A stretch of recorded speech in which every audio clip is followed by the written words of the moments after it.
हाय, तर आज आहे वटपौर्णिमा आणि मस्तपैकी तयार व्हायचं ठरवलं. छान साडी काढली, पण साडीवरचा ब्लाऊज काही दिसेना.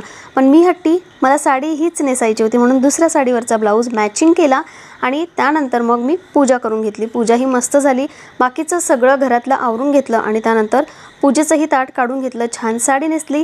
साडी ना मी वटपौर्णिमेला येलो कलरचीच प्रिफर करते. मला खूप आवडते येलो कलरची साडी नेसायला. हा व्हिडिओ यायला उशीर झाला, पण पूजेचा व्हिडिओ मी त्याच दिवशी शेअर केला होता.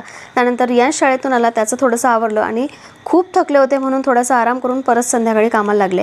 आता खरं तर इच्छा नव्हती, पण अश्विन बोलले म्हणून त्यांच्यासोबत बाहेर पडली. थोडं त्यांचं काम होतं ते केलं आणि एका नर्सरीत गेले. पण एवढी महागडी नर्सरी ना, पाय ठेवल्याबरोबरच बाहेर निघावं लागलं. इतकी कामं पडली होती. आल्यानंतर कपडे सुकत घातले. डिनर बनवायचा होता, पण कामांचाच विचार करून घरीच बसलं ना तर कुठेच फिरता येणार नाही म्हणून सरळ बाहेर जाऊन आले आणि त्यानंतर सगळं आवरूनही घेतलं. आता जेवले होते. त्यानंतर मस्तपैकी आंबा खायचा आहे. आंब्याचा सीझन जाणार आहे, तोवर पटापट आंबे खाऊन घ्यायचे. चला मग बाय.